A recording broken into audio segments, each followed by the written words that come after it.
Đại Ngưu, mau ăn đi, ăn vào rồi em sẽ khỏe thôi.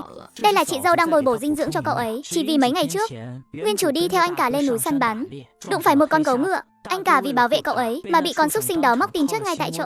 Còn cậu ấy cũng vì quá kinh hãi mà hôn mê suốt 7 ngày liên tục. Và người luôn túc trực bên giường cậu chính là chị dâu mới về nhà chưa đầy 1 năm, chị dâu Lý Quế Hương. Đến em đói, đến Đại Ngưu, em tỉnh rồi. Chị đi lấy đồ ăn cho em ngay đây.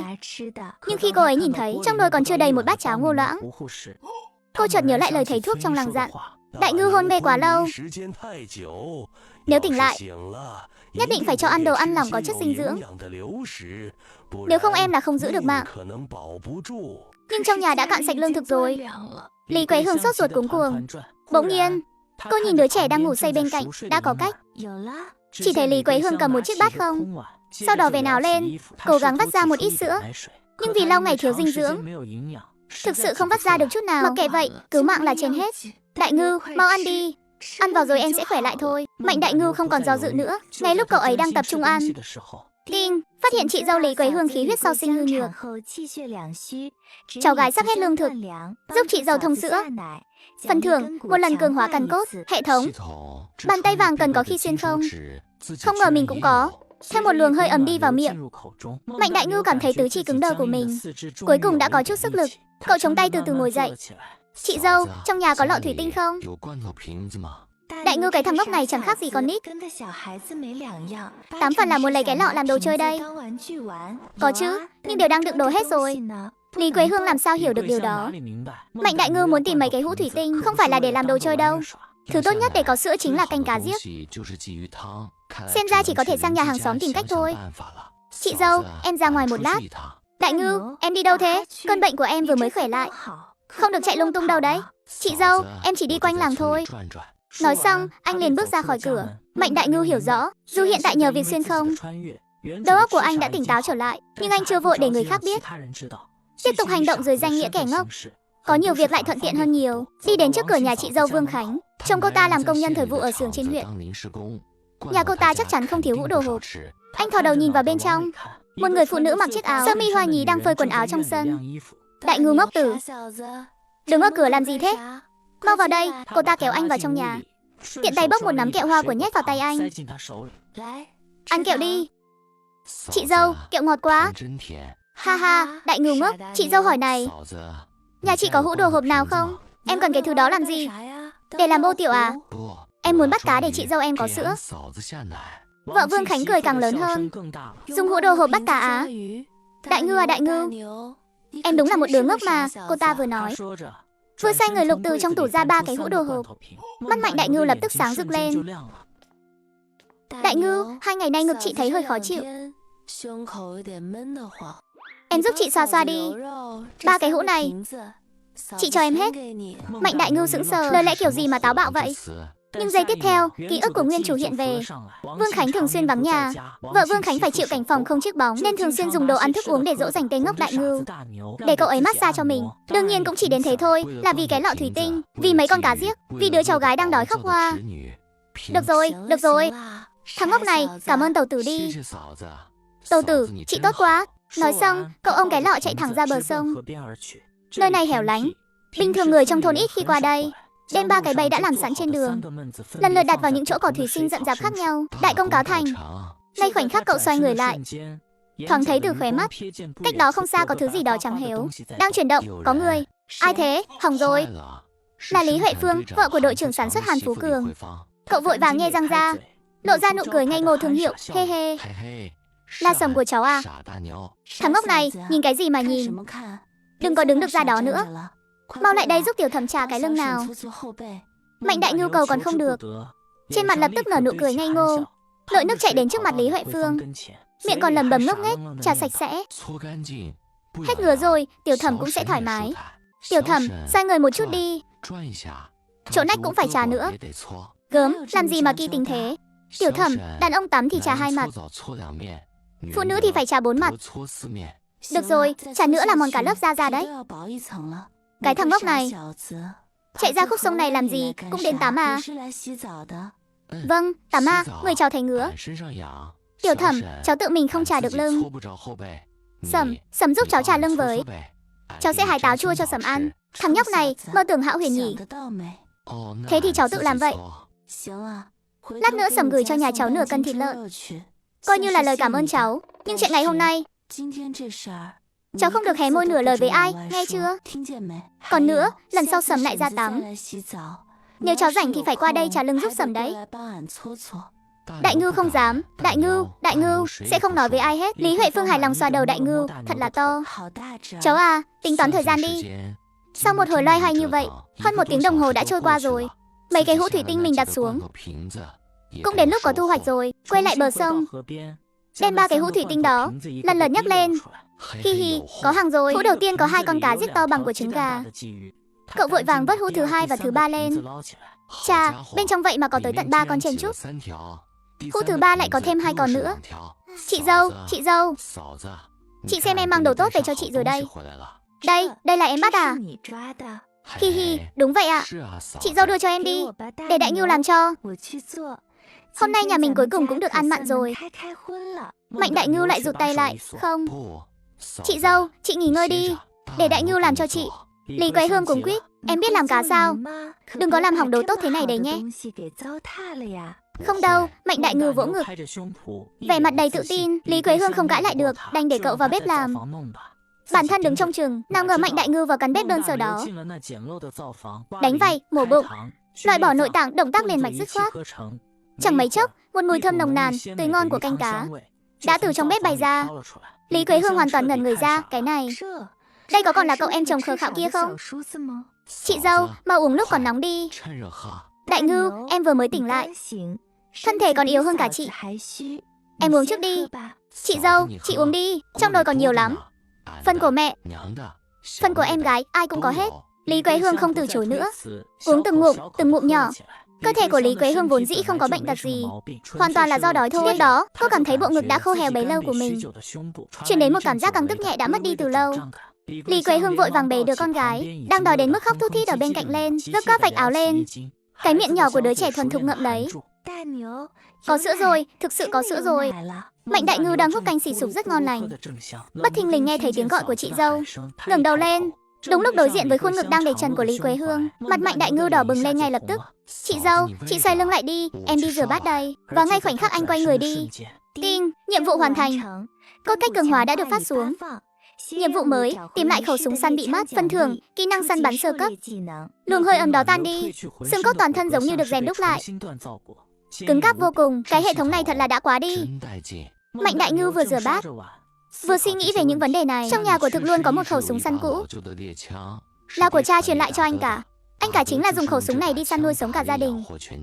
Chẳng lẽ trong mấy ngày mình hôn mê, khẩu súng săn bị mất? Anh là người tốt có tiếng trong làng, không chỉ giúp Sầm trả lương mà còn bắt về cả giết giúp chị dâu có sữa, có cá ăn. Vốn dĩ nên là chuyện đáng mừng, nhưng mẹ lại bắt đầu lo lắng.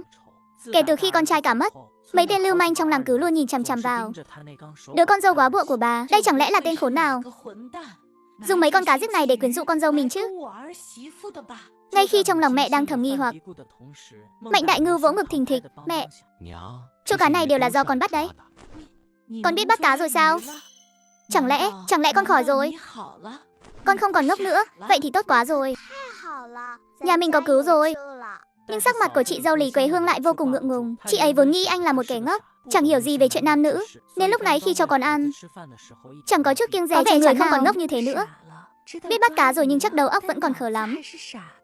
Ha ha, nếu mẹ và tiểu muội đều đã nhận ra rồi, thì con cũng không giấu mọi người nữa. Con khỏi rồi, con không còn là kẻ ngốc nữa. Anh hai, anh thực sự khỏi rồi sao? Anh thực sự không còn ngốc nữa à? Mẹ anh xúc động bật khóc. Tốt quá rồi, ông trời mở mắt rồi mẹ ơi. Chuyện con không còn ngốc nữa. Tạm thời đừng ra ngoài rêu rao. Anh hai, tại sao chứ? Anh khỏi rồi, nhà mình sẽ không phải bị người ta bắt nạt nữa. Một người bình thường đánh người thì phải đền tiền, bị bắt đi. Nhưng một kẻ ngốc thì sao? Những kẻ trước đây từng bắt nạt nhà mình, con sẽ khiến chúng phải trả giá gấp bội. Kể từ sau khi cha của Đại Ngưu mất, toàn bộ đều dựa vào một mình anh cả chống chọi. Nhưng anh cả lên núi săn bắn cũng đã mất rồi. Nếu có thể tìm lại cây súng săn cũ của anh cả, chẳng phải có thể cải thiện bữa ăn sao? Mẹ, cây súng của anh cả đâu rồi? Những lời này vừa thốt ra, bầu không khí trên bàn ăn bỗng chốc rơi xuống điểm đóng băng. Anh hai, không phải anh muốn vào núi chứ? Không được, tuyệt đối không được. Anh cả anh đã mẹ đã mang một đứa con trai rồi. Không thể lại mất thêm đứa thứ hai nữa. Mạnh Đại Ngư biết mẹ đang cực kỳ lo lắng. Bây giờ anh cả không còn nữa. Con chỉ muốn tìm cây súng về để làm kỳ vật thôi. Kỳ vật gì chứ? Súng đã mất từ lâu rồi. Mất rồi à? Ý là sao? Súng bị Mạnh Đại Hổ nhà bác cả mượn đi rồi. Mẹ đi đòi nhưng nó không trả. Nói là làm mất rồi. Mạnh Đại Hổ là anh họ con nhà bác cả. Trong ký ức của nguyên chủ, cả nhà bác Mạnh Đức này từ nhỏ đến lớn luôn tìm mọi cách để chiếm đoạt lợi lộc của nhà mình. Thật là ức hiếp người quá đáng. Súng chắc chắn không mất đâu. Ngày mai em sẽ đi đòi. Sáng sớm hôm sau Mạnh Đại Ngư đã ra khỏi nhà. Cậu vẫn giữ nguyên cái bộ dạng ngốc nghếch đó. Đại Ngư dậy rồi à? Hi hi, dậy rồi ạ. Rất nhanh cậu đã đến trước cửa nhà bác Mạnh Đức. Bác ơi, đang ăn gì ngon thế à? Bác Mạnh Đức gượng cười. À, Đại Ngư đó hả? Sao cháu lại đến đây? Người đã khỏe hẳn chưa? Vâng, hi hi. Anh Đại Hổ, khẩu súng nhà em đâu rồi? Đại Ngư à, đầu óc cháu vẫn chưa tỉnh táo đâu. Lỡ như cầm thứ đó làm bản thân bị thương thì biết làm sao? Bác là đang muốn tốt cho cháu thôi. Súng cứ để ở chỗ bác đã. Đợi khi nào đầu óc cháu minh mẫn rồi bác sẽ trả lại cho. Đúng đó, cái đồ ngốc như cậu. Đừng để đến lúc đó tự bắn mình đấy. Hãy cho cái câu muốn tốt cho tôi, muốn tốt cho tôi. Anh cả tôi hiện giờ xương cốt còn chưa lạnh. Các người còn chạy đến cướp di vật duy nhất của anh ấy. Các người cũng xứng nói 3 chữ muốn tốt cho tôi sao? Tôi nói cho các người biết, hôm nay khẩu súng này nhất định phải trả lại. Cái thằng ngốc thối tha này, định làm phản rồi hả mày? Mày dám nói chuyện với bề trên như thế sao? Họ vạn lần không ngờ tới, đứa cháu vốn dĩ luôn ngốc nghếch này, hôm nay lại dám trở mặt ngay trước mặt họ. Cha, bớt nói nhảm với nó đi. Cút đi, tao rớt mày bây giờ. Nói rồi hắn lao về phía Mạnh Đại Ngư. À đau, bác cái. Súng đâu, cháu đếm đến 3. Con không đếm ra thì cái cánh tay này của anh ta đừng hòng giữ lại. Bác cái bị Mạnh Đại Ngư hành động bất ngờ làm cho khiếp sợ. Đây đâu phải là kẻ ngốc. Đây rõ ràng là một tên điên mà. Đại Ngư, nó là anh họ của cháu. Đều là người một nhà cả. Cháu buông Đại Hổ ra trước đã. Bác gái cầu xin cháu đó. Người một nhà, lực tay của cậu lại tăng thêm vài phần. Tôi nói. Dạo trước tôi đánh bài thua tiền nên đã bán khẩu súng đó rồi. Nghe lời này, cái đồ phá gia chi tử nhà anh. Dám ra ngoài chơi bời như thế. Mạnh Đức tức đến run cả người. Bán rồi à? Được thôi, cây súng đó là cần câu cơm của anh cả tôi. Nếu các người đã bán nó rồi, vậy thì đền tiền đi, 300 tệ. 300 tệ, sao anh không đi cướp luôn đi? Mạnh Đại Ngư đảo mắt nhìn quanh phòng một lượt, cuối cùng dừng lại ở chuồng lợn trong sân. Không có tiền chứ gì, được thôi. Không có tiền thì lấy đồ vật ra gán nợ. Nói xong liền nhấc chân đi về phía chuồng lợn. Đứa cháu trai này thực sự không còn là tên ngốc trước đây nữa rồi. Lão ta nghiến răng. Đại Ngư, cậu thả con lợn xuống đi. Tiền chúng tôi sẽ đưa. Sau khi Đại Ngư rời đi, Vương Thúy Phân khóc lóc than vãn. Sao ông lại nhu nhược thế? Lại để một thằng cháu ngốc nó bắt nạt như thế. Hừ, nó không phải muốn mua súng đi săn sao? Cứ để nó đi, nếu nó cũng giống như anh nó. Đất đai nhà nó sớm muộn gì cũng là của nhà mình thôi. Lão già này, vẫn là ông tính toán chu đáo. Mà Vương Thúy Phân không biết rằng lão Mạnh Đức gian xảo này không chỉ đơn giản là dòng máu mảnh đất nhà đứa em đâu. Sau khi rời khỏi nhà Mạnh Đức, trong lòng Mạnh Đại Ngư sướng rơn.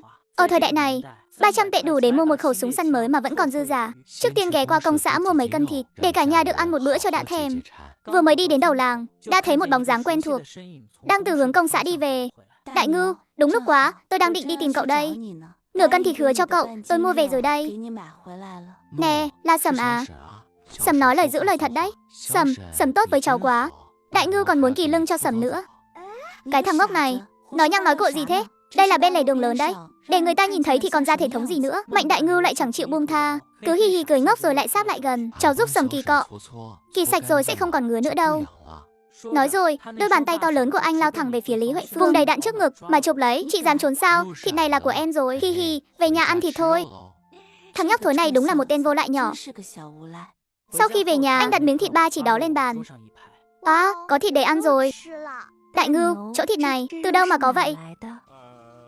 Tổng không thể nói là vì giúp Tiểu Thẩm kỳ lưng mà người ta thưởng cho mình được. Như vậy thì mặt dày quá. Này, chị dâu, em đi làm món thịt kho tàu cho mọi người ăn nhé. Sắp được ăn thịt kho tàu rồi, Đại Ngư ơi. Hay là đem thịt muối lại đi. Đợi đến Tết rồi hẵng ăn. Không sao đâu, hôm nay cứ ăn thoải mái đi, sau này vẫn sẽ có nữa. Nhưng mà thịt của em lấy ở đâu ra? Sau một hồi bận rộn, mùi thịt thơm phức tức khắc tỏa ra ngào ngạt. Thơm quá đi anh hai. Khi nào thì được ăn vậy à? Em thèm muốn chết luôn rồi.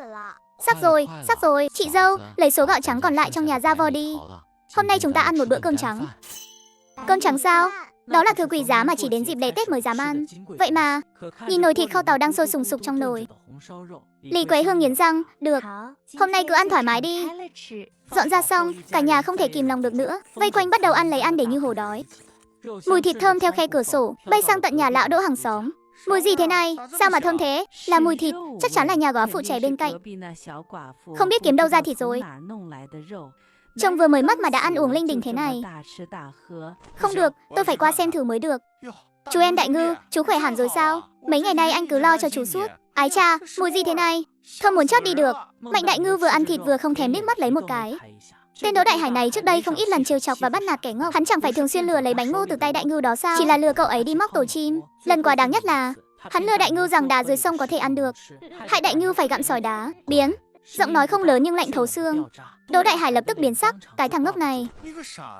Mày nói cái gì? Mày dám bảo tao biến à? Đỗ Đại Hải, giờ tôi không chỉ ngốc mà còn bị điên nữa. Người điên mà đánh người thì không bị tính tội đâu. Thế nên ngay bây giờ lập tức biến khỏi nhà tôi mau. Mày cứ đợi đấy cho tao. Cái thứ gì đâu không? Anh hai, anh giỏi quá đi. Phải đối phó với hạng vô lại đó như vậy mới đúng. Mẹ thì vẻ mặt đầy lo lắng giận dò. Dù sao đi nữa, cũng là hàng xóm láng giềng. Đừng để mối quan hệ căng thẳng quá. Dạ, ăn cơm thôi. Đừng để một con ruồi làm hỏng cả bữa ăn. Sau bữa ăn, chị dâu cảm thấy hơi khó chịu. Vừa định vén áo lên cho con bú thì nhớ ra giờ em chồng không còn ngốc nữa, liền bế đứa nhỏ sang phòng bên cạnh. Giờ đã có tiền mua súng rồi, nhưng đi săn trong núi sâu rất nguy hiểm. Chuyện của anh cả là một bài học xương máu, nhất định phải có bạn đồng hành mới được. Nghĩ vậy, cậu liền đi thẳng đến nhà lão thợ săn trong làng. Trên đường đi, cậu ghé qua chỗ đã phát hiện ra cá giết trước đó, bắt mấy con cá. Tám thúc khỏe không ạ? Cháu bắt được mấy con cá mang qua mời cả nhà ăn thử cho tươi à. Đại Ngư đấy à? Vào đây. Mau vào nhà ngồi đi. Hai cha con nhìn Mạnh Đại Ngư, ánh mắt tinh anh, chẳng còn vẻ gì là ngốc nghếch nữa. Cháu hết ngốc rồi sao? Ha ha, không ngốc nữa thì tốt quá rồi. Hôm nay có cả cá lẫn thịt. Hai cha con ta sẽ bồi cháu uống vài ly. Sau 3 tuần rượu, Mạnh Đại Ngư thấy thời cơ đã chín muồi, liền nói thẳng, Tám thúc, cháu muốn lên núi đi săn. Cháu đến đây là muốn nhờ thủ trí ca cùng đi với cháu. Vừa dứt lời, bầu không khí trong phòng lập tức ngưng động. Không được, Đại Ngư, không phải anh không giúp chú, nhưng chú cũng biết lên núi nguy hiểm lắm. Cha tôi không đồng ý đâu. Tôi đồng ý mà. Cha, tại sao vợ của cha lại bỏ đi vậy? Chẳng phải là vì chê nhà mình nghèo sao? Nhi thông suốt rồi à, người anh em Đại Ngư. Vậy chúng ta còn đợi gì nữa? Ngày mai hai anh em mình sẽ vào núi. Anh thủ trí, ngày mai không được. Tại sao? Vì em chưa có súng. Tám thúc, cháu còn muốn nhờ chú giúp 2 việc. Đây là 280 đồng. Việc thứ nhất là muốn nhờ chú tìm giúp cháu một khẩu súng tốt. Không cần nhiều thế này đâu. 200 đồng là đủ rồi. Chú sẽ nhờ người tìm cho cháu một khẩu súng săn nòng ngắn loại xịn. Số tiền còn lại cháu cầm về đưa cho mẹ đi, để lo thêm việc chi tiêu trong nhà. Vậy thì cảm ơn Tam thúc ạ. Việc thứ hai là chuyện cháu không còn ngốc nữa. Hy vọng Tam thúc và anh thủ trì có thể giữ bí mật giúp cháu. Giữ bí mật? Tại sao? Đại Ngư, em khỏi rồi thì sao phải giấu giếm làm gì? Chắc là cháu cũng chưa khỏi hẳn đâu. Thỉnh thoảng vẫn còn phát bệnh, là người ngốc tốt biết bao. Hề hề, thấy ai ngứa mắt là xông lên cho hắn một bạt tai, người ta cũng chẳng nỡ đánh trả. Trời đất, Tám thúc, cháu còn muốn bái chú làm sư phụ để học bản lĩnh săn bắn thực thụ. Bái sư à? Ái cha, không cần mấy cái thủ tục rườm rà này đâu. Sư phụ, bát thứ nhất này, đồ đệ kính chú bát thứ hai này. Nếu sư phụ không chê, con thay mặt tổ tiên 8 đời cảm ơn chú. Sao tôi cứ cảm giác như nó đang trừ người ta thế nhỉ? Đây là bát thứ 3 rồi. Thôi được rồi, đừng nói nữa. Đứa đồ đệ này, ta nhận. Sau khi bái sư xong, chú ấy kéo Mạnh Đại Ngư đi, đến cơm cũng chẳng màng ăn, bắt đầu truyền thụ kinh nghiệm ngay tại chỗ. Mãi cho đến tận khuya, ban đêm, Mạnh Đại Ngư loạng choạng đi bộ về nhà. Đột nhiên nghe thấy trong rừng vọng ra tiếng nam nữ trêu ghẹo nhau. Anh Hàn, anh thật là, dạo này việc trong thôn nhiều quá. Bận đến mức chân không chạm đất, cơ thể có hơi mệt, cho nên lần nào anh cũng có lý do hết. Lần nào mà chẳng như vậy. Giọng nói này chẳng lẽ không phải là đội trưởng sản xuất Hàn Phú Cường sao? Người phụ nữ đi cùng chắc chắn không phải vợ anh ta Lý Huệ Phương, là ai nhỉ? Đại Ngưu, cậu làm gì ở đây thế? Là Lý Huệ Phương, nếu để Sầm ấy phát hiện ra, chồng mình đang vụng trộm với người đàn bà khác ở đây, thì chẳng phải sẽ làm loạn lên tại chỗ sao? Vạn nhất Sầm ấy lại khui ra chuyện mình giúp Sầm ấy trả lưng, thì Hàn Phú Cường chắc chắn sẽ trả thù mình. Tiểu Thẩm em đau bụng. Đang đi vệ sinh ạ. Có thấy chú Hàn của cậu đâu không? Dạ không, Đại Ngưu không thấy ạ. Được rồi. Xong việc thì mau về nhà đi. Cho đến khi Lý Huệ Phương đi xa, trong rừng nhỏ mới lại có động tĩnh. Thằng ngốc, hôm nay chú cảm ơn cháu nhé. Chú Hàn, sao chú lại ở đây? Dọa chết em rồi. Ánh mắt cậu lén lút liếc ra phía sau Hàn Phú Cường. Đây chẳng phải là hội trưởng phụ nữ Giáp Phương trong thôn sao? Mau đi thôi. Sợ gì chứ, nó là một đứa ngốc thì biết cái gì. Nói xong ông ta liền kéo Giáp Phương nhanh chóng rời đi. Đồ tồi, dám bắt nạt Tiểu Thẩm. Sau này cứ đợi đấy mà xem, sẽ có của báo cho ông thôi. Về rồi à, sao lại uống nhiều rượu thế này? Mau rửa chân rồi đi ngủ sớm đi. Khi Mạnh Đại Ngưu còn ngốc, việc rửa mặt rửa chân đều do chị dâu chăm sóc. Anh đã sớm quen với việc này rồi. Chị dâu, không cần đâu, để em tự làm. Mạnh Đại Ngưu mượn hơi rượu, nắm lấy tay cô ấy. Chị dâu, chị cứ yên tâm ở lại cái nhà này. Chúng ta sẽ cùng nhau sống thật tốt. Nếu thật sự sống với cậu ấy, sau này đứa trẻ cũng có nơi nương tựa. Đây đúng là một lựa chọn không tồi. Đại Ngưu, em muốn sống với chị dâu sao? Chị dâu không có ý kiến gì. Chỉ là anh cả của em mới mất chưa được bao lâu. Trời đất ơi, chị dâu hiểu lầm rồi. Chị dâu, ý của em là em sẽ gánh vác cái gia đình này. Mẹ, tiểu muội, cả nhà chúng ta cùng nhau sống tốt, chứ không phải hai chúng ta sống riêng đâu ạ. Lý Quế Hương thẹn thùng đến mức hận không thể tìm cái lỗ nào đó để chui xuống, không thèm quan tâm anh nữa. Sáng sớm hôm sau vừa hửng nắng, Đại Ngưu đang ngủ thì bị Hảo Tam Thúc gọi dậy. Đại Ngưu, mau dậy xem khẩu súng này đi. Ngay khoảnh khắc tay Đại Ngưu chạm vào khẩu súng, Ting, chúc mừng hoàn thành nhiệm vụ tìm kiếm súng săn, nhận được kỹ năng săn bắn sơ cấp, đã phát nhiệm vụ mới, săn một con lợn rừng. Phần thưởng, kỹ thuật phối giống lợn nái. Kỹ thuật phối giống lợn nái? Cái quái gì thế này? Nhiệm vụ tiếp theo không lẽ bảo mình đi phối giống với lợn nái sao? Đại Ngưu, đi thôi, ra ngoài thử xem sao. Trên thân cây đó để lại một vết đạn rõ rệt. Thấy không? Lại đây cháu thử xem. Có hệ thống hỗ trợ. Anh cảm thấy trò này chẳng khó chút nào. Anh không nhắm vào thân cây, mà lại nhắm vào của thông trên ngọn cây. Hảo Tam Thúc không thấy vết đạn trên thân cây, nghĩ Mạnh Đại Ngưu bắn trượt. Đại Ngưu à, lần đầu dùng súng, lệch một chút cũng không sao. Hi hi, sư phụ, người nhìn kìa. Hảo Tam Thúc hoàn toàn kinh ngạc. Đúng là thiên tài bẩm sinh. Sáng sớm ngày hôm sau, Mạnh Đại Ngưu và Hảo Thủ Chí vác súng săn vào núi. Đang đi, Mạnh Đại Ngưu bỗng nhiên nổ súng. Cách đó không xa, một con thỏ rừng ngã gục. Được rồi, ha ha. Sau khi thắng lợi trận đầu, họ bắt đầu tiến sâu vào rừng già, càng vào sâu, dấu chân người càng thưa thớt. Đúng lúc này, bước chân Mạnh Đại Ngưu lại dừng lại. Khoáng, đây đúng là hàng hiếm nha. Một con hoang có thể bán được khối tiền đấy. Nhưng vị trí con hoang đó rất hóc búa, nửa thân hình bị bụi cỏ che khuất. Hơn nữa khoảng cách cũng hơi xa. Anh Thủ Chí, con hoang này cứ giao cho em. Đại Ngưu đệ đệ, cậu làm được không? Khoảng cách này, nhìn em đây. Con hoang đó giật mình hoảng sợ vắt chân lên cổ mà chạy. Đại Ngưu, cậu nổ súng kiểu gì vậy? Làm con hoang chạy mất tiêu rồi. Không sao đâu, nó sẽ quay lại thôi. Đi thôi, tới chỗ con hoang đứng lúc nãy nấp đi. 3, 2. Vừa ngoảnh lại đã thấy con hoang đó chạy đi. Nhưng đi được một đoạn của nhiên nó dừng lại. Thấy không có ai, nó lại quay đầu đi về phía chỗ uống nước vừa rồi. Đúng là con hoang ngốc. Ánh mắt Mạnh Đại Ngưu sắc lẹm lại. Con hoang đó liền ngã gục xuống đất. Thành công rồi, Đại Ngưu đệ đệ. Đệ thật là thần kỳ, sao đệ biết nó sẽ quay lại? Bởi vì nó ngốc mà. Ha ha ha ha ha ha. Anh Thủ Chí, đừng có cười ngốc nữa, em là kẻ ngốc. Còn anh thì không mà. Đi thôi, xuống núi thôi, đến được luôn. Đây chẳng phải là Thủ Chí và Đại Ngưu sao? Trời đất ơi, hai đứa săn được khoáng rồi à? Lợi hại thật đó, hi hi. Tất cả đều là công lao của Đại Ngưu đệ đệ tôi đấy. Hai người khiêng con hoáng về nhà họ Hảo. Giỏi lắm nhóc con, mới ngày đầu vào núi mà đã mang về cho ta một con to thế này. Cha, con đã bảo là con làm được mà. Con thì làm được cái gì? Đại Ngưu, Tam Thúc quyết định thế này. Con hoáng này cháu lấy phần lớn, đến không được ạ. Tam Thúc, chúng ta đã giao kèo là chia đôi mà. Quy tắc là quy tắc, không thể phá hỏng được. Đến thôi được, chỗ thịt đó chúng ta chia ra, mỗi nhà giữ lại 20 cân để ăn. Còn lại thì đem ra chợ đen bán. Tiền cũng chia đôi, đến dạ. Sau khi chia xong chiến lợi phẩm, Mạnh Đại Ngưu mang thịt về nhà. Mẹ ơi, con về rồi đây. Xem con mang gì về cho mẹ này. Thằng nhóc này, ai cho con vào núi hả? Xem ta có đánh cho con một trận không? Mẹ nghe con ngụy biện đã. À không, mẹ nghe con giải thích.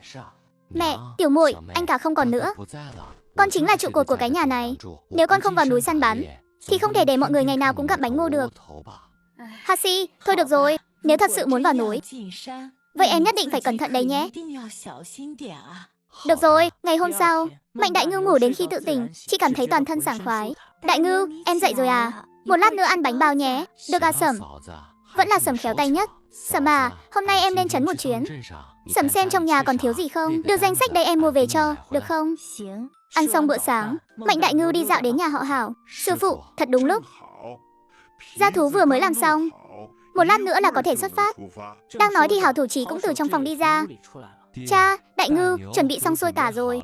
Chúng ta đi thôi, đến trấn rồi. Ba người không đi dạo lung tung, dưới sự dẫn dắt của Hảo Tam Thúc. Quẹo đông rẽ tây, họ đã vào đến chợ đen trên trấn. Ồ, Tam Thúc, đã lâu không gặp. Hôm nay mang đồ tốt gì đến thế? Tự xem đi. Trời đất ơi, đây đúng là gia thú hảo hạng nha. Cả thịt nữa tổng cộng là 78 đồng. Thế nào, chốt giá chứ? Tam Thúc đưa tiền cho Đại Ngưu. Mạnh Đại Ngưu rút ra 39 đồng, trực tiếp nhét vào lòng Hảo thủ trí. Đại Ngưu, nhiều quá rồi. Tôi chỉ là chạy chân sai vặt thôi mà. Sao có thể lấy nhiều tiền thế này được? Đã nói là chia đôi mà, sao thế? Anh thủ trí, anh muốn phá quy tắc à? Đại Ngưu em đã đưa thì anh cứ cầm lấy đi. Sau này hãy làm việc cho tốt cùng với sư đệ của con. Nghe rõ chưa? Dạ, nghe rõ rồi ạ. Đại Ngưu, hôm nay phát tài rồi. Đi, anh mời chú đến Di Hồng Viện chơi nhé. Đó là cái thứ gì vậy? Không đi đâu. Sầm của em còn đang ở nhà đợi em về đấy. Đi, theo em đến hợp tác xã Cung Tiêu để mua đồ cho mẹ và Sầm của em. Được, đi mua đồ. Thằng nhãi đó học ở đâu ra vậy nhỉ? Hồi trẻ ta cũng đâu có như vậy. Đồng chí, mua đồ à? Mua kẹp tóc gì nào? Loại có đính hoa ấy. Lấy thêm 2 phong kẹo, một gói bột gội đầu thơm. Cả bột giặt cũng lấy luôn à? Người bán hàng lấy đồ ra xếp lên quầy. Tổng cộng là 4 đồng 6 hào. Nhìn mấy món đồ trên quầy, chân mày nhíu lại. Thế này thì rẻ quá. Mua thêm chút nữa mang về. Nghĩ đến đây, Đại Ngưu bắt đầu mua sắm mạnh tay tại quầy. Có lẽ vì là người xuyên không tới, vẫn còn mang quan niệm tiêu dùng của người hiện đại. Cảnh này làm Hảo thủ trí và Hạo Tam Thúc nhìn đến ngay người. Nhưng người bán hàng thì vui hết biết. Đại Ngưu, đủ rồi.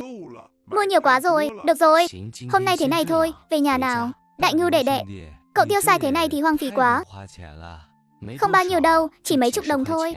Tiền mà, ra khỏi cửa lần nào chẳng tiêu mấy trăm đồng. Ôi, sau này vẫn nên tiết chế lại một chút đi. Đại Ngưu đệ, mai chúng ta còn lên núi nữa không? Tay anh đầy ngừa ngày lắm rồi, đi chứ. Phải đi chứ, thế thì tốt. Sáng mai gặp lại ở chỗ cũ. Bản thân về đến đầu làng, sau khi chào tạm biệt cha con Hảo Tam Thúc, anh đi về hướng nhà mình. Mẹ, chị dâu. Tiểu Mệnh, con về rồi đây. Anh giớn cổ hét to một hồi, nhưng trong nhà lại im lìm, không có chút phản hồi nào. Mẹ, Tiểu Mẹ, trong nhà không có ai, anh lại chạy ra gian bếp phía sau. Nồi thì lạnh tanh, lò bếp cũng nguội ngắt, cũng trống không, chẳng còn cách nào. Anh đành phải đi hỏi thăm người trong làng. Chú à, chú có thấy mẹ con họ đâu không? Bác cả của cháu cướp thịt nhà cháu đi rồi. Mẹ cháu chắc là đang ở bên nhà bác cả đấy. Vâng. Cảm ơn chú ạ. Mạnh Đại Ngưu vắt chân lên cổ chạy thẳng về hướng nhà Mạnh Đức. Hóa ra Vương Thúy Phân và Mạnh Đại Hổ đã thừa dịp bà Mạnh và Mạnh Tiểu Huệ ra đồng làm việc mà lẻn vào trong nhà, kiên quyết cướp đi hơn 10 cân thịt hoáng còn lại. Cướp sao? Nói cái kiểu gì vậy? Chúng tôi đến là để lấy đồ. Đại Ngưu nhà mấy người đi săn phát tài rồi, vậy mà chẳng biết hiếu kính bậc bề trên gì cả. Còn đi săn nữa hả? Xí. Chỗ thịt đó chưa biết chừng là ăn trộm ở đâu về đấy. Trước đây nó làm mấy chuyện trộm gà bắt chó ít lắm sao? Cả làng này ai mà chẳng biết câu nói bậy. Anh hai tôi không có làm thế, cái đồ danh con này. Hôm nay tôi thay mặt cha mẹ cô dạy dỗ cô một trận. Tôi xem ai dám. Anh hai, Mạnh Đại Hổ, anh khá khen cho anh đấy. Lần trước gãy một cánh tay mà vẫn chưa chừa sao? Tiểu muội, đừng chấp nhặt với loại chó điên. Chó cắn mình, chẳng lẽ mình lại cắn lại nó à? Đồ khốn, mày bảo ai là chó? Mày muốn chết hả? Lần trước là cánh tay, lần sau thì không biết là cái chân nào của anh đâu. Bước chân của Mạnh Đại Hổ khựng lại ngay tại chỗ. Hắn cúi đầu nhìn xuống cái chân thứ 3 của mình. Hắn sợ rồi. Mạnh Đại Ngưu đảo mắt nhìn một lượt trong nhà. Thịt hoáng của nhà anh vậy mà đã bị bọn họ đem đi hầm rồi. Mày làm gì thế? Đặt cái nồi xuống ngay. Đừng có ép tôi quá đáng. Khẩu súng săn của tôi cũng không phải hạng xoàng đâu. Một phát một mạng, tôi xử hết mấy người. Dù sao tôi cũng là kẻ ngốc. Giết người không phạm pháp đâu. Nói xong, anh bưng cái nồi đang bốc khói nghi ngút đó, dẫn theo mẹ, chị dâu và em gái, không thèm quay đầu lại mà đi thẳng. Vừa rẽ qua góc đường, anh đặt nồi thịt xuống đất tái trà. Nóng chết tôi rồi. Anh hai, lúc này thấy anh bưng nồi oải phong như thế, em cứ tưởng là anh không biết nóng chứ. Nói nhảm, anh hai em giờ hết ngốc rồi. Sao mà không biết nóng cho được. Về đến nhà, mẹ, chị dâu, tiểu muội, mau nhìn này, hôm nay anh mua được bao nhiêu là đồ này. Trời đất ơi, anh hai, anh phát tài rồi. Ánh mắt của Mạnh Tiểu Huệ lại bị thu hút bởi một gói giấy màu mè rực rỡ. Anh hai, đây là cái gì vậy? Trên này có vẽ một cái bát lớn, trong bát có cả mì và thịt nữa. Cái này gọi là mì ăn liền, bảo bối cho người lười, chỉ cần pha với nước sôi là ăn được ngay, còn thơm ngon hơn cả đầu bếp nhà hàng làm nữa. Thật sao? Bây giờ em muốn nếm thử quá. Nhất định phải ăn rồi. Cậu liền bảo Lý Quế Hương đi đun nước ngay. Mọi người đừng ngẩn ra đó nữa, mỗi người một bát. Chị dâu, cái này là cho cháu gái nhỏ, nếu không đủ sữa thì pha cái này cho con bé. Chị thay mặt con bé cảm ơn chú hai nhé. Từ nay không cần lo mình không đủ sữa, để con phải nhịn đói nữa rồi. Ăn cơm xong, Mạnh Đại Ngư nằm trên phản. Mới Xuyên không tới đây được vài ngày, có tiền, có súng, có gia đình, bữa nào cũng có thịt ăn. Con có thể mua thứ này thứ kia cho người nhà, tốt hơn kiếp trước làm trâu làm ngựa cho người ta nhiều quá. Sáng sớm hôm sau, trời vừa hửng sáng, Mạnh Đại Ngưu đã thức dậy, đeo súng săn trên vai, anh đi về phía núi sâu sau làng. Mạnh Đại Ngưu đến chỗ hẹn cũ. Hào Thủ Chí đã đợi đến mất kiên nhẫn từ lâu. Cuối cùng cậu cũng đến rồi. Hôm nay không vội tìm mấy con thú lớn, ăn trước gì đã rồi hãy xuất phát. Hai người tìm một bờ suối nhỏ, chuẩn bị ăn cơm. Trời đất ơi, người anh em Đại Ngưu, chị dâu cậu đối đãi với cậu tốt quá nhỉ. Ăn đi, sau này hai ta vào núi, chị dâu tôi đều chuẩn bị sẵn cho chúng ta. Ăn no nê luôn. Thế thì ngại quá. Có gì mà ngại chứ, anh là anh của tôi mà. Đợi hai ta kiếm được tiền rồi anh cũng phá bỏ căn nhà nát ở nhà đi, xây hẳn 3 gian nhà ngói lớn sáng sủa. Đến lúc đó, cưới một cô vợ xinh hơn cô trước cả 100 lần, cho lũ người coi thường nhà mình tức chết luôn. Người anh em nói đúng lắm. Sau khi ăn no uống say, hai người tiếp tục đi vào núi sâu. Hào Thủ Chí gọi, Đại Ngưu, trên mặt đất là một chuỗi dấu chân hỗn loạn và lún sâu. Là lợn rừng, nhìn dấu chân này, là một bầy lợn rừng. Cha tôi đã từng nói, trong núi này thứ khó chọc vào nhất chính là lợn rừng. Cái giống đó da dày thịt béo, lúc nó phát điên thì cứ thế mà đâm sầm vào, còn khó đối phó hơn cả gấu mù và hổ. Sợ cái quái gì, càng lợi hại mới càng đáng tiền. Hôm nay là một bè lớn luôn. Họ lần theo dấu vết cẩn thận tiến về phía trước. Cuối cùng tại một khe núi họ đã nhìn thấy mục tiêu. Vòng qua từ phía sườn, tìm một vị trí tốt để rớt con to nhất. Hai người vừa chuẩn bị hành động, một tiếng súng vang lên đột ngột, vang lên từ phía bên kia khe núi. Cái quái gì thế, ai nổ súng vậy? Cả đàn lợn rừng lập tức nháo nhào, hoảng loạn bỏ chạy tứ tán. Hai con lợn rừng thế mà lại đâm thẳng về phía chỗ ẩn nấp của Mạnh Đại Ngưu. Lao tới, Mạnh Đại Ngưu nhìn con lợn rừng lớn ngày càng gần, 180 mét. Hai con lợn rừng thuận thế ngã xuống. Hi hi, không lỗ chút nào, mượn tiếng súng của người khác. Hai ta nhận được món hời rồi. Anh Thủ Chí, hai ta làm sao đưa hai cái xác lớn này về đây? Thế này đi, em ở đây trông coi, anh chạy về làng gọi người, em sức dài vai rộng, trông ở đây đừng để sói rừng tha thịt đi mất. Được, anh đi mau về mau, yên tâm đi. Hào Thủ Chí chạy nhanh, về cũng nhanh. Cha nhìn xem, con đã bảo là con không có bốc phét mà. Trời đất ơi, con lợn rừng lớn thế này chắc phải hơn 300 cân rồi nhỉ. Khá lắm hai đứa, thật làm cha mát mặt. Tám thúc, mọi người tới rồi, đều là do anh Thủ Chí giỏi giang cả. Anh ấy nổ súng bắn, con chỉ là kẻ ngốc, giúp Khuân vác đồ thôi. Lời này vừa nói ra, sống lưng Hào Thủ Chí lập tức thẳng băng. Mê mơ, cha, mọi người không thấy thôi, lúc nãy nguy hiểm lắm. Con nhỏ này lao tới như phát điên. Con lâm nguy không loạn, một chiêu hổ đói vồ mồi là khống chế được nó luôn. Đừng có nói nhảm nữa. Chỉ với mấy cái công phu mèo cào của con mà đòi hổ đói vồ mồi, con không bị lợn húc chót là may rồi. Hi hi, phải. Được rồi, đừng nói nhảm nữa, mau tay lên. Mấy hán tử dày dạn kinh nghiệm cùng nhau ra tay, hiệu suất cực cao, không tốn bao nhiêu thời gian. Hai con heo rừng lớn đã được xẻ ra thành mấy tảng thịt to. Mọi người khiêng thịt, rầm rộ đi xuống núi. Cảnh tượng này lập tức làm chấn động cả làng. Trời đất ơi, mau tới xem này. Con trai nhà họ Hảo và thằng Đại Ngưu ngốc săn được heo rừng rồi. Trời à, tận 2 con, mẹ ơi. 2 con heo rừng lớn luôn đấy. Mạnh Đại Ngưu nhìn cảnh tượng náo nhiệt này, trong lòng bỗng nảy ra một ý tưởng táo bạo. Tám thúc, anh thủ chí. Thịt này, mọi người xem hay là chúng ta đừng chia lẻ, cứ đem ra mời cả làng già trẻ lớn bé cùng chung vui một bữa. Được không ạ? Sao lại không chứ? Nghe theo cháu bảo sao thì làm vậy. Hảo Tám thúc càng thêm hài lòng nhìn Mạnh Đại Ngưu.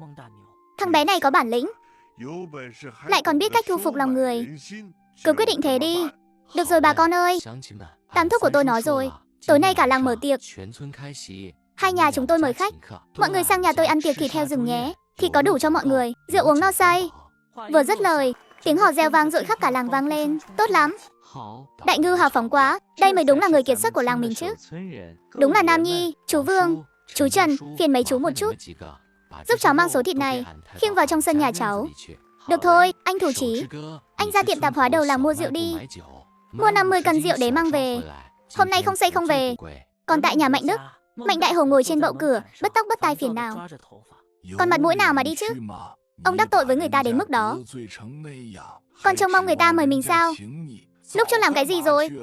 Đại Hổ, hay là con đi nhận lỗi với em trai đi. Con cùng nó lên núi săn bắn. Sau này nhà mình chẳng phải ngày nào cũng có thịt ăn sao?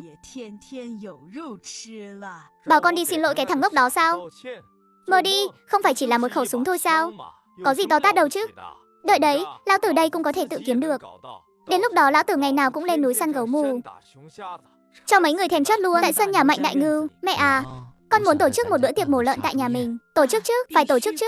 Con trai mẹ giỏi giang rồi, phải để cho cả làng thấy mới được. Đại Ngưu, em làm thế này là quá đúng rồi. Nhà mình vừa mới khấm khá lên, sợ nhất là bị người ta ghen ăn tức ở. Chị dâu tôi khá quá, tầm nhìn rộng mở đấy. Trong sân bận rộn hừng hực khí thế, nhưng bàn ghế vẫn chưa có chỗ nào mượn. Mạnh Đại Ngưu liền chạy thẳng đến nhà trường thôn Hàn Phú Cường. Chú Hàn, Đại Ngưu à, có chuyện gì mà vội vàng thế này? Chú Hàn, nhà cháu tối nay chẳng phải mời cả làng ăn tiệc mổ lợn sao?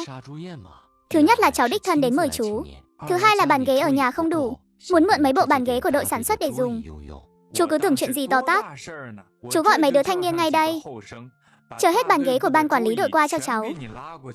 Thế thì thật sự cảm ơn chú Hàn quá.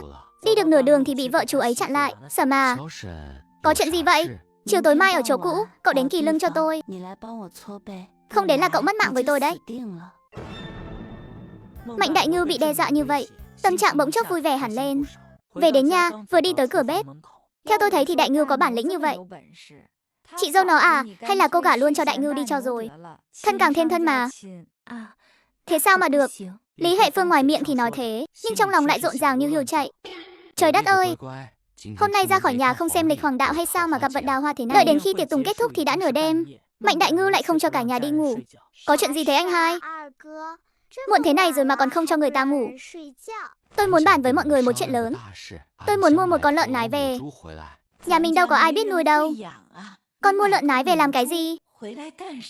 Tôi đang tính cho lợn rừng lai giống với lợn nhà. Ồ, anh hai, anh cũng nhiệt tình quá nhỉ. Còn đi làm ông Mai cho lợn nữa. Hi hi hi hi. Đúng rồi, trong thôn mình nhà ai có lợn nái nhỉ? Nhà trưởng thôn Hàn Phú Cường có một con. Nhà lão Đỗ bên cạnh cũng có một con. Vậy thì để tôi đến nhà bác Hàn hỏi thử xem. Hàn Phú Cường là đội trưởng, hôm nay lại còn giúp thu xếp công việc. Quan hệ đôi bên cũng khá tốt. Bắt đầu từ nhà ông ấy là ổn nhất. Một con lợn nái phải tốn đến 300 tệ đấy. Nhà mình tổng cộng cũng chỉ có hơn 100 tệ thôi. Đột nhiên trong đầu anh hiện lên lời nói của Lý Huệ Phương. Chiều tối mai, chỗ cũ, cậu đến trả lương cho tôi. Ha ha ha ha ha. Chuyện tiền bạc mọi người đừng lo, cứ để tôi lo liệu. Ngày mai tôi sẽ làm phép ra tiền cho mọi người thấy.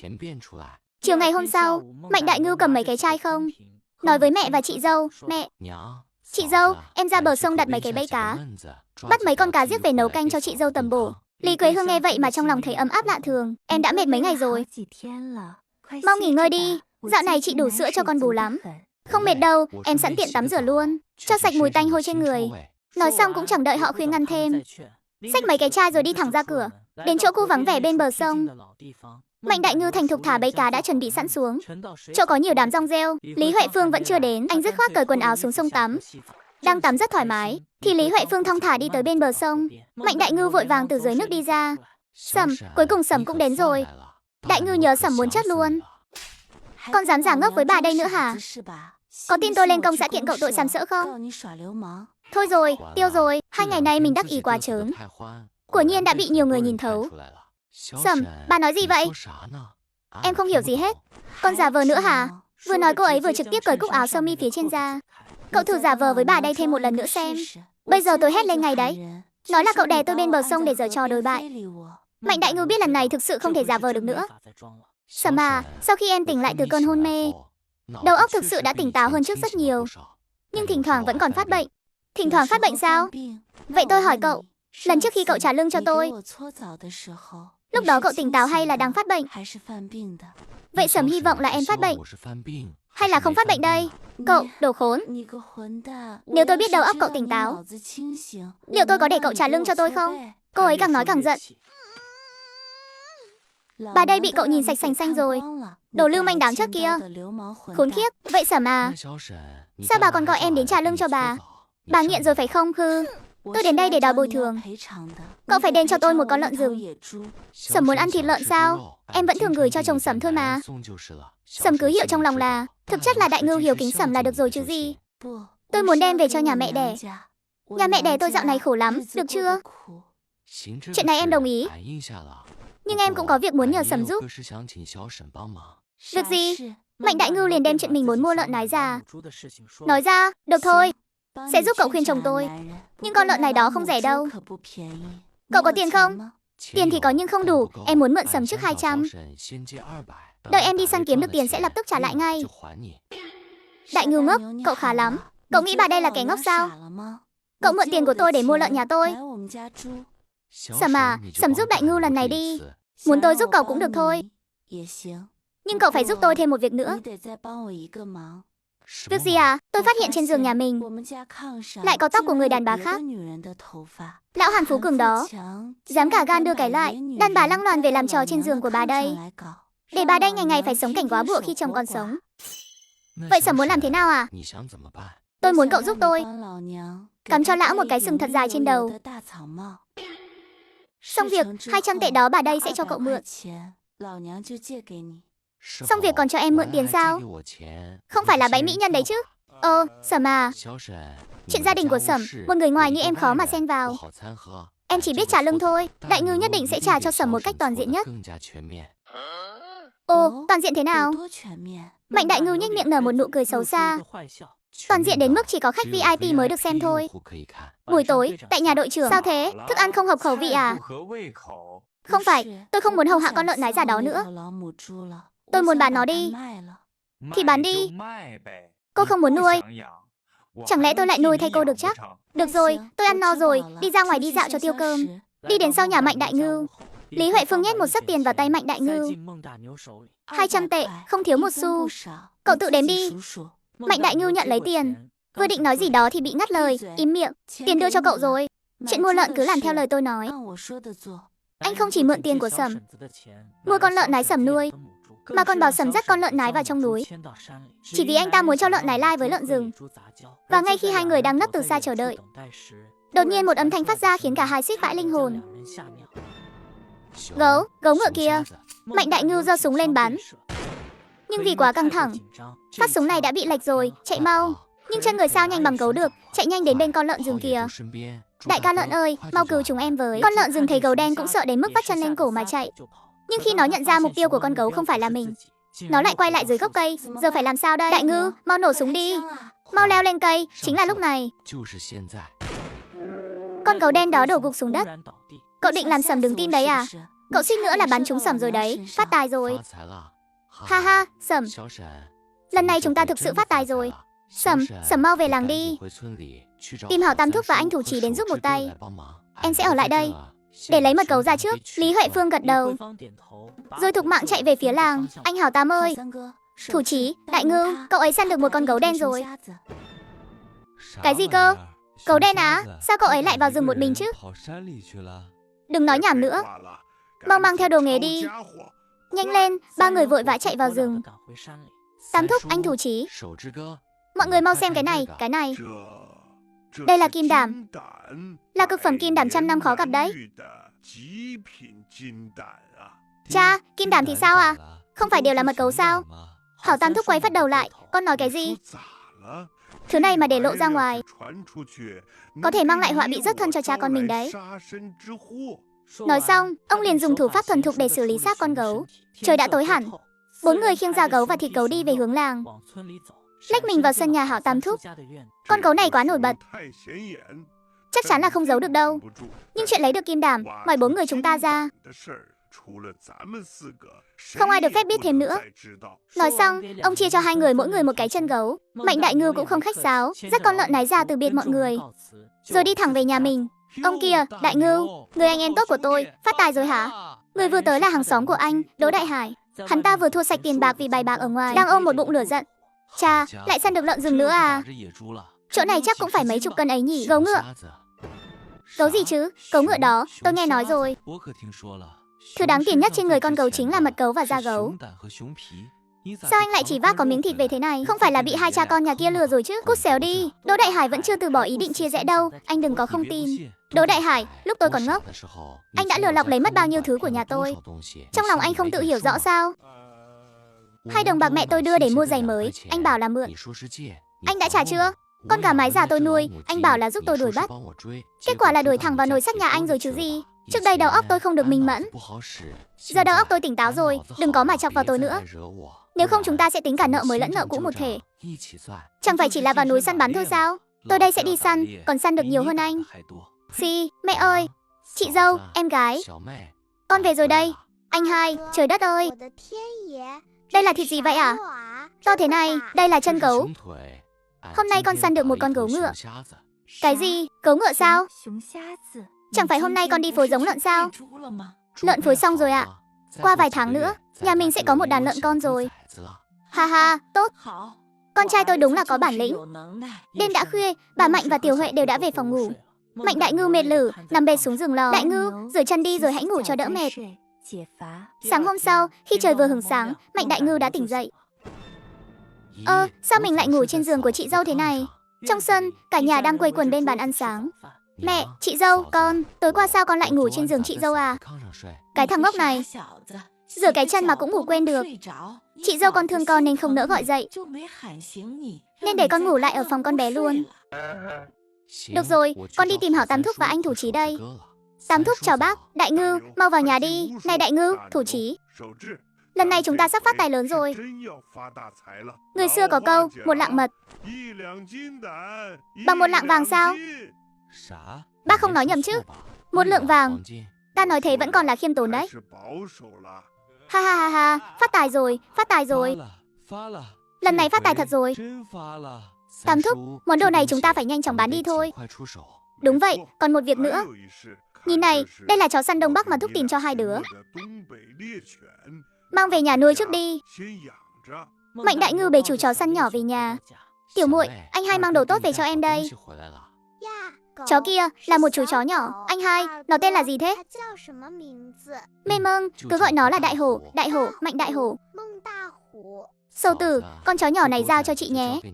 Mấy ngày này hãy chăm sóc nó thật tốt. Em lát nữa phải cùng Hảo Tam Thúc lên trấn. Anh hai, em cũng muốn đi nữa. Em đã 16 tuổi rồi, vẫn chưa được đi xa bao giờ, được không anh? Được, lần này đưa em đi cùng. Một nhóm 4 người đẩy xe thô sơ lên trấn. Mạnh Tiểu Huệ vẻ mặt đầy phấn khởi. Anh ơi, chỗ kia là tiệm cơm mà. Ngửi mùi thơm quá đi mất. Đúng vậy, đợi anh làm xong việc chính sẽ đưa em vào trong. Muốn ăn gì thì gọi nấy. Dạ, 4 người vòng qua phố chính, chui vào một con hẻm hẻo lánh. Mạnh Đại Ngưu bảo Mạnh Tiểu Huệ đợi ở đầu hẻm, còn anh thì đẩy xe thô sơ đi vào trong. Ái cha, Tam Thúc, mới có mấy ngày không gặp, lại vào núi săn được đồ tốt rồi à? Hảo Tam Thúc không nói gì, đưa bàn tay lớn ra, một mạch hất tấm chiếu rách phủ trên xe thô sơ ra. Hả? Gấu mù, mẹ ơi, sao thế này? Xem bộ dạng kém cỏi của cậu kia, chỉ hỏi cậu xem lô hàng này cậu có ôm nổi không thôi. Tam Thúc, lô hàng này chỉ có sư phụ của con mới có thể mua nổi thôi. Mọi người đợi nhé, tuyệt đối đừng đi đâu đấy. Con đi ngay đây, đi gọi sư phụ tôi. Chẳng bao lâu sau, anh ta dẫn theo một người đàn ông trung niên đi tới. Bộ da này không tệ, nguyên tấm, không có vết rách nào, tầy gấu cũng rất béo, đang độ trắng niên. Hảo Tam Thúc thấy ông ta là người biết xem hàng, trong lòng đã nắm chắc Lưu sư phụ vẫn còn một món đồ tốt hơn nữa. Mời ông xem qua giúp. Vừa nói, cậu vừa lấy mật gấu từ trong ngực áo ra, chắc chắn không sai được. Màu sắc này, chất lượng này, Đúng là cực phẩm kim đan trăm năm khó gặp. Ra giá đi. 1.500 tệ, hả? Da gấu, tay gấu. Và thêm mấy trăm cân thịt gấu này nữa. Tổng cộng là 2.000 tệ. Hảo Tam Thúc nhìn sang Mạnh Đại Ngưu. Thấy cậu không có ý kiến gì, liền gật đầu với Lưu sư phụ. Hai người đi theo tôi lấy tiền. Lưu sư phụ dẫn hai người vào một căn phòng. 2.000 tệ. Toàn là tờ 10 tệ loại đại đoàn kết, đếm lại đi. Sau này có hàng rừng gì tốt, cứ trực tiếp đến đây tìm tôi. Vậy Lưu sư phụ, sau này nhờ ông chiếu cố nhiều hơn. Rời khỏi chợ đen, Mạnh Tiểu Huệ lập tức lao tới ngay. Anh hai, kẹo sữa thỏ trắng của em đâu? Chỉ giỏi nhớ mỗi cái kẹo sữa đó thôi. Đi thôi, tới cửa hàng Cung Tiêu nào. Cả nhóm hưng hực khí thế tiến về phía cửa hàng Cung Tiêu. Cô nhân viên bán hàng nhìn thấy nhóm Mạnh Đại Ngưu, mắt lập tức sáng rỡ. Anh trai, các anh tới rồi à? Mạnh Đại Ngưu gật đầu với cô ấy. Đi đi, cứ chọn thoải mái đi, đừng khách sáo với anh hai. Mạnh Tiểu Huệ reo hò rồi lao thẳng đến quầy hàng. Người đàn ông này không chỉ hào phóng, mà còn rất tốt với em gái mình nữa. Thấy nhóm Mạnh Đại Ngưu xách túi lớn túi nhỏ chuẩn bị rời đi. Anh trai, anh tên là gì vậy? Đại Ngưu vừa bước ra từ cửa hàng Cung Tiêu. Hảo thủ chí nhất định đòi mời khách. Không được, hôm nay nói gì thì nói cũng phải để anh mời. Đại Ngưu, chú đừng tranh với anh. Hôm nay anh cũng phát tài rồi, phải đánh chén một bữa mới được. Mạnh Đại Ngưu cũng không khách sáo với anh ấy. Bốn người xông thẳng vào quán ăn quốc danh duy nhất trên trấn. Phục vụ quán ăn, mời gọi món. Đại Ngưu, chúng ta bàn chuyện chia tiền đi. Chú bảo chia sao thì chia vậy. Theo cháu thấy, ba nhà chúng ta mỗi nhà 600 tệ. 200 tệ còn lại cứ coi như đây là quỹ hoạt động của đội săn chúng ta. Được, cứ nghe theo lời Đại Ngưu đi. Đại Ngưu, chẳng phải chúng ta đang có tiền trong tay rồi sao? Anh đang tính đợi đến mùa xuân sẽ đem ngôi nhà cũ của mình tu sửa lại một chút. Tu sửa cái gì chứ? Anh thủ chí, đã làm thì chúng ta làm một vố lớn luôn. Phá đi xây mới hoàn toàn. Xây nhà gạch xanh mái ngói lớn. Cậu nhóc này nói đúng đấy. Cứ thế mà làm đi. Có tiền mà không dám tiêu thì khác gì lão giữ của chứ. Xây, nhất định phải xây. Anh hai, Tám Thúc, mọi người đang nói gì vậy? Cái gì mà xây với không xây à? Chúng ta sắp xây nhà mới đấy. Nhà gạch xanh mái ngói lớn. Sẽ để dành cho em một căn phòng vừa rộng vừa sáng. Để em ở một mình một phòng. Tuyệt quá, em sắp có phòng riêng rồi. Về đến nhà, mẹ ơi. Sầu tử, anh hai nói là muốn xây nhà mới à? Cái gì? Xây nhà sao? Vâng, đúng vậy. Con và Hảo Tam Thúc đã bàn bạc kỹ rồi. Đợi qua năm mới, sang xuân là sẽ khởi công. Chúng ta sẽ phá bỏ căn nhà vách đất rách nát này để xây cái mới. Mạnh Đại Ngưu lấy túi tiền từ trong ngực ra. Đây là tiền bán gấu lần này. Nhà mình được chia 600 tệ, cộng thêm tiền bán lợn rừng đợt trước, đủ để chúng ta xây một ngôi nhà mái ngói khang trang rồi. Nhưng chỉ xây nhà thôi thì chưa đủ. Tiểu muội, đợi tháng 3 sang xuân, em hãy quay lại trường học đi. Em không đi đâu, em ở nhà thôi. Em thích nuôi lợn. Con lợn nái già nhà mình nghe lời em lắm. Nuôi lợn thì không cần đi học nữa à? Anh nói cho em biết, sau này nuôi lợn cũng phải có khoa học, có kiến thức mới nuôi tốt được. Em nhất định phải đi. Sáng sớm ngày hôm sau, trong sân tỏa ra một mùi canh gà thơm phức. Sầu tử, chị làm gì thế? Sáng nay chị có thịt một con gà mái già để hầm canh cho chú tẩm bổ sức khỏe.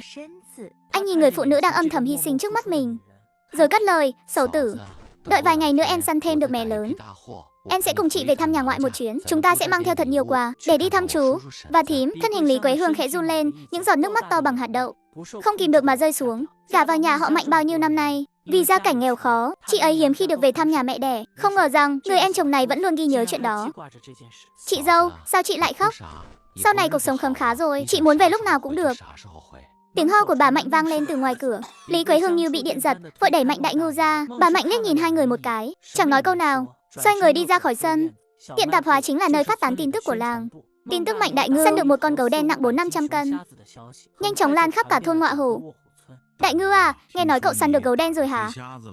Thật hay giả vậy? May mắn thôi, nhưng mèo mù vớ phải cả giá ấy mà. Một lời thừa nhận khiêm tốn, nhưng lại gây ra một cơn sóng dữ dội trong làng. Khỉ thật, một tên ngốc thì có gì ghê gớm, chẳng qua là gặp may thôi. Đợi người trong thôn đi hết, Mạnh Đại Ngưu lại mò đến khúc sông ẩn khuất sau núi. Anh vừa tới nơi, phía sau đã vang lên tiếng bước chân sột soạt. Tiểu Thẩm tới rồi. Này, đây là phần của Sẩm. Cậu đưa tôi nhiều thế này làm gì? Trả Sẩm 200 tệ.